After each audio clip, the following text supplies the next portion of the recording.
Welcome to our channel. Today we how to update Zendesk macros for faster customer support responses. Easy tutorial step by step clearly.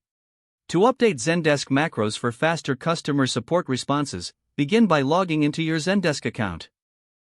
Navigate to the admin section, typically located in the sidebar. In the admin settings, find the Manage section and select Macros. You will see a list of existing macros currently available in your. To edit a macro, click on the name of the macro you wish to update. Make the necessary changes in the macro editing window. You can adjust the title, add or modify responses, and change any relevant conditions. If you want to add a new macro, click on the Add Macro button. Fill in the macro title and input the desired response text. Consider incorporating placeholders for a more personalized touch. After making all your changes, preview the macro to ensure it meets your expectations. Once satisfied, save the macro to apply your updates. To remove an outdated macro, locate it on the list and select the Delete option.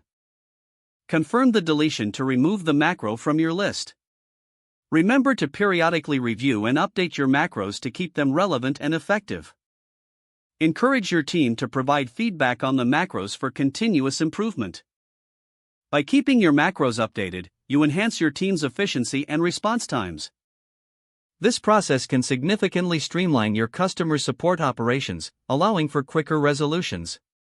Now your Zendesk macros are optimized for faster customer support responses. If the page does not load, refresh the browser or try again in a private or incognito window. Make sure you are using the correct email address, then retype it carefully to avoid small typos. If your password is not accepted, use the reset option and create a new strong password you can remember. Check your spam folder for verification or security emails, then complete any requested confirmation steps. Enable two-factor authentication if available to improve account security and reduce unauthorized access risk. After signing in, review your profile details so your contact information and settings are accurate and current. If you see an error message, note it down and try again after restarting your device and internet connection. Log out when you finish, especially on shared devices, to keep your account and payment information secure.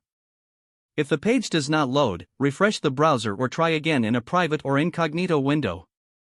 Make sure you are using the correct email address, then retype it carefully to avoid small typos. Don't forget to like this video and subscribe to our channel for more step-by-step tech guides.